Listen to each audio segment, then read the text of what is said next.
Alors bonjour à tous, pour cette deuxième vidéo j'ai décidé d'organiser un petit peu mes revenus d'avril. Donc pour ça j'utilise une application qui s'appelle YNAB, donc You Need a Budget.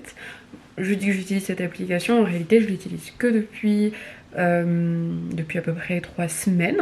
C'est pas mal, c'est une sorte de système d'enveloppe virtuelle, mais qui n'oblige pas finalement à retirer l'argent de ses livrets pour les mettre dans un compte type LivePay ou quoi que ce soit. Je suis encore en train, LivePay ou Lydia pardon, je suis encore en train de découvrir. Et du coup je propose qu'on le fasse tous ensemble aujourd'hui.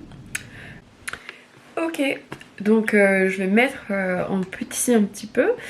Donc comme vous pouvez le voir, j'ai 2192,29 € à assigner ce mois-ci à toutes mes différentes catégories.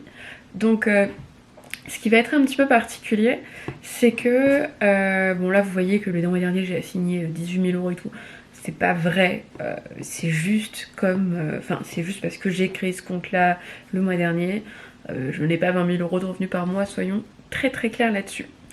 Donc j'ai différentes catégories, donc grosses catégories, j'ai mes dépenses fixes, j'ai mes dépenses variables, j'ai les dépenses plaisir, j'ai l'épargne long terme, slash investissement, j'ai mes épargnes de sécurité.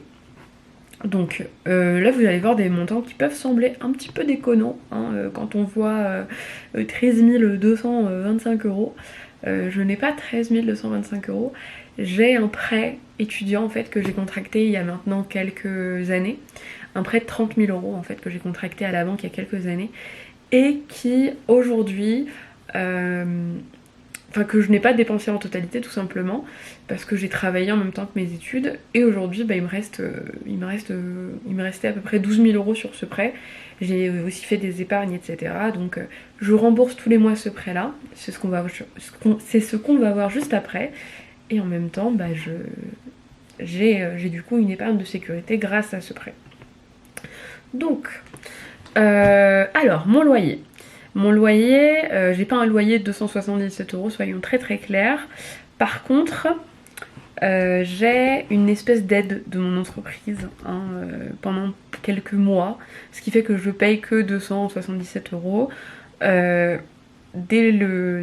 sais pas si c'est le mois prochain ou le mois suivant, je vais payer un peu plus de 500 €. Hein. Donc ce mois-ci, je vais payer 277,32 €. Tac. Ok, donc niveau électricité. J'en ai à peu près pour 50 € tous les 2 mois, donc c'est ce mois-ci que je vais payer, donc je vais mettre 50 €. Au niveau du gaz, donc gaz, j'ai reçu ma facture des 2 derniers mois, je sais que je vais devoir payer environ 70 €, donc 70 €, il me manque, j'ai déjà 63 € que je n'ai pas utilisé le mois dernier, donc il me manque 7 €. Mon assurance locataire, donc ça c'est 17 € et 10 centimes, sachant que y a des mois où je vais pas payer autant, etc. Assurance Apple, bon ça c'est parce que j'ai acheté un téléphone et ça me terrifie les téléphones, c'est la première fois que j'ai un téléphone aussi cher, donc j'ai pris une assurance vol, casse, tout ce qu'on veut, perte aussi, donc ça me coûte 11,49 € par mois, je sais pas si c'est une bonne idée, je sais pas si je vais la résilier, mais en tout cas actuellement je l'ai. Mon prêt étudiant, c'est ce que je vous disais juste avant. J'ai 543,36 € par mois à rembourser jusqu'en, je crois, septembre 2028. Hein, donc voilà, hein, on comprend mieux les montants un peu déconnants finalement de mes épargnes de sécurité quand on voit le montant de mon prêt étudiant. Et les frais bancaires, j'ai 4 € de frais bancaires par mois. Du coup, c'est la banque dans laquelle j'ai effectué mon prêt étudiant. Et j'avais déjà 80 centimes que j'avais pas utilisé le mois dernier, j'avais une espèce de petite réduction, donc il faut 3,09 €. Donc là, j'ai pu remplir toutes mes dépenses fixes. Il y a moyen que j'ai oublié certaines choses, mais là comme ça je ne vois pas. Donc j'ai pu remplir toutes mes dépenses fixes et il me reste 1282 € à attribuer. Ok, donc les courses. Je me mets environ 200 € de courses par mois. Donc 200 € de courses par mois, c'est des fois vrai, des fois pas vrai. J'achète pas de la viande tous les mois, j'achète un peu en gros parfois, j'ai un petit congélateur, etc. Donc bon, il me reste 69,91 € du mois dernier. Donc on va rajouter 130,09 € pour compléter. Tac. Au niveau de la cantine, c'est une cantine d'entreprise. Donc, je pensais que je dépensais autour de 50 euros par mois, c'est pas vrai. J'ai dû dépasser le mois dernier, donc cette fois-ci je vais mettre 50 euros. Ça, j'avais pas dépensé le mois dernier finalement, mais c'est mon abonnement au transport en commun, donc 40,55 €. Donc j'habite en région parisienne, donc transport hors Navigo. J'en ai eu besoin le mois dernier où j'ai dû prendre quelques petits Uber, etc. Parce que moi je n'ai pas de voiture. Donc je vais mettre 30 euros. Je vais mettre 30 euros, voilà, j'ai pas dépensé plus le mois dernier. Je pense que c'est pas mal. Voilà. Ensuite, plaisir. C'est là où ça va être un petit peu déconnant parce qu'on voit que j'ai 200 euros par mois de dépenses en restaurant, soit le même budget que mon budget course. J'avoue que j'ai pas mal de soucis avec ça, je dépense beaucoup. Depuis que je vis dans une ville où j'ai pas mal de choses comme ça, je prends des décisions complètement idiotes avec la nourriture. Je vais me laisser ça parce que je pense qu'on ne doit pas budgéter sur ce qu'on aimerait, on doit budgéter sur ce qu'on a vraiment. Donc je vais laisser 200 euros par mois, quitte à ne pas tout dépenser. Le mois dernier j'ai dépensé 160 euros. Voilà, il y a eu des anniversaires, il y a eu des trucs comme ça. Le mois prochain je sais qu'il va y en avoir aussi. Voilà, je peux pas faire sans. Les vacances, bon là le montant est aussi très élevé. Je dois acheter des billets d'avion. Donc c'est des billets d'avion qui vont coûter assez cher. Donc ça va coûter autour de 1500 euros. Mon budget pour le mois d'août c'est de 2000 euros. Donc pour atteindre cet objectif, ce mois-ci il faut que je mette 88 euros et 44 centimes. Voilà.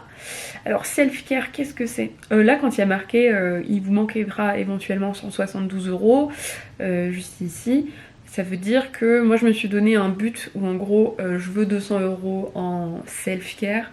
Ça correspond à tout ce qui est, je sais pas, cosmétique, beauté, coiffure, tout ce qu'on veut, etc. Et une fois que j'ai atteint ces 200 euros d'épargne, je ne mets plus en épargne pour cette catégorie, sauf si je dépense. C'est-à-dire que le mois dernier, j'ai dépensé. Par exemple, samedi, je me suis fait une manucure. C'est la première fois que je la faisais depuis... Enfin, j'ai pas fait ça dans les derniers mois. Et évidemment, je me suis cassé un ongle aujourd'hui, soit 48 heures après avoir fait cette manucure. Voilà, je vais peut-être les appeler pour leur demander s'il n'y a pas moyen de m'arranger là-dessus. Donc il me reste 27,64 € sur ce budget. Je vais peut-être rajouter un petit peu, je vais peut-être rajouter, j'ai pas besoin d'énormément d'argent, on va mettre 30 euros, voilà. Ok, au niveau des vêtements, j'ai 118 euros pardon, de disponible ce mois-ci, enfin, en tout cas en enveloppe glissante. Je pense pas avoir besoin d'acheter des vêtements au mois d'avril, donc je vais rien mettre. Au niveau des loisirs, je me mets 100 euros par mois. Honnêtement, je dépense pas 100 euros par mois en loisirs. Je pense que je vais mettre 50 euros. Je vais mettre 50 euros, je sais pas. Alors les hobbies. Les hobbies, pareil, c'est une enveloppe, on va dire glissante, c'est une épargne un peu glissante. Mon but c'est de remplir à 100 euros et quand il y a moins, je comble. Donc là j'ai 50 euros. Je sais pas vraiment si j'ai besoin de plus. Honnêtement, je pense que pour le moment, non. Cadeaux. Alors j'ai acheté des cadeaux groupés où j'ai demandé des cagnottes, etc. Donc j'ai eu l'argent en avance. Je pense pas que j'ai besoin de rajouter un petit peu plus. Hein. C'est juste que là, faut que ça se comble. Faut que les gens me... Enfin, j'attends que les remboursements arrivent pour pouvoir combler cette enveloppe. Donc j'avais pas besoin de rajouter quoi que ce soit là-dedans. Les abonnements sportifs. Alors les abonnements sportifs, moi je me suis mis en but d'avoir 500 euros pour septembre.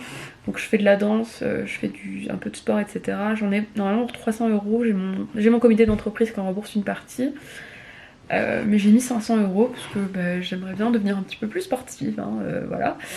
Je sais pas. Il y a marqué que pour atteindre 500 euros, il faudrait que je mette 71 euros ce mois-ci.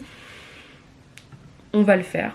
On va mettre 71 euros ce mois-ci. Donc 71,43 €. Très bien. Vacances, j'avais mis. Très très bien. Ça me va. Maison. Donc maison, c'est tout ce qui va être en rapport avec mon appart. Ça va être, je sais pas, des choses comme ça. Je sais pas, des choses comme ça, je ne sais pas parler. Ça va être, par exemple, là récemment, j'ai dû acheter des petits scotch commande, là, 3M. Donc ça en fait partie. Est-ce que j'ai besoin de plus de 92 euros? Je pense pas. Honnêtement, je pense pas avoir besoin de plus de 92 euros. Donc on va laisser ça comme ça. Les dons. Alors les dons, en fait je vais faire des dons à des associations, des choses comme ça. Je mets environ 400 euros par an. Pour moi c'est un minimum que j'aimerais atteindre. mais enfin que j'aimerais donner. Donc j'avais déjà rempli cette enveloppe à 100%, j'en ai déjà donné 130. Je pense que ce mois-ci je vais donner les 270 € restants parce que j'ai des associations que j'aime beaucoup qui en ont besoin. Donc voilà. Mon anniversaire, je m'étais mis un budget de ouf parce que de base j'étais pas censée partir en vacances. Honnêtement, 200 € c'est déjà très très bien. Et YNAB, bah du coup c'est ce site internet là qui est payant. En fait il y a un abonnement annuel ou un abonnement mensuel. Là je suis encore dans mon mois gratuit. Je vais laisser les 54 €. Honnêtement j'ai pas besoin de plus je pense pour le moment. Voilà. Et il nous reste 643 € à mettre en épargne. C'est incroyable. Donc épargne long terme. Donc comme je vous disais j'ai une aide en fait finalement de mon entreprise. On est de retour, ma caméra a coupé, je viens de comprendre qu'elle coupait au bout de 10 minutes. Donc, qu'est-ce que je disais? Donc, les épargnes long terme, on y est. Donc, les épargnes long terme, qu'est-ce que c'est? Donc, moi, j'ai une assurance vie, que je viens à peine d'ouvrir, donc il n'y a pas grand-chose dessus. J'ai mon remboursement anticipé du prêt. C'était le prêt étudiant, finalement, je ne sais pas. Et il y a les investissements, donc moi, j'ai un plan d'épargne action sur lequel j'aime bien mettre de l'argent. Du coup ça peut être pas mal. Et le permis, bon, alors j'ai déjà payé, je passe le permis bientôt, j'ai déjà payé, mais je sais qu'il y a des frais qui vont être annexes, peut-être que je vais devoir rajouter des heures de conduite, des choses comme ça. Donc je me suis mis une petite enveloppe de 200 € en espérant que ça se passe bien. Donc on va faire ça. Voilà, donc là je suis en train d'hésiter. Donc oui, comme je vous disais avant, j'ai une aide de mon entreprise à peu près de 200... c'est 203 € si je me trompe pas. Je sais même pas si j'ai encore le droit, je sais même pas vraiment comment ça marche. Donc ça je le mets dans remboursement anticipé du prêt, là les 203 € parce que ça me rassure pas. Je sais même pas si c'est de l'argent qu'on risque de me redemander, donc je préfère ne pas le dépenser. Donc je le mets là-dedans, 203 €, pour moi on n'y touche pas. Il me reste 440,19 €. Alors, on va mettre les 21,43 € pour mon assurance vie. Très bien, comme ça je suis on track comme on dit. Niveau sécurité, qu'est-ce que j'ai? Ah oui, niveau sécurité, j'ai régulation d'impôts, j'ai jamais payé d'impôts, j'ai déjà des impôts prélevés à la source, je sais pas si j'en aurais besoin, je sais que cette année j'en aurais pas besoin, parce que l'année dernière j'ai quasiment rien gagné, enfin j'étais en apprentissage, donc c'est déductible d'impôts quasiment à 100%. Voilà, électronique, électroménager, pour moi c'est un peu dans la sécurité, je l'ai mis au cas où. Mais bon, voilà. Je me déplace beaucoup à vélo, donc j'ai une espèce d'épargne de sécurité de 100 €. C'est pour acheter, je sais pas, des petites plaquettes de frein, des petits trucs comme ça. Dépenses médicales, ça j'en ai besoin.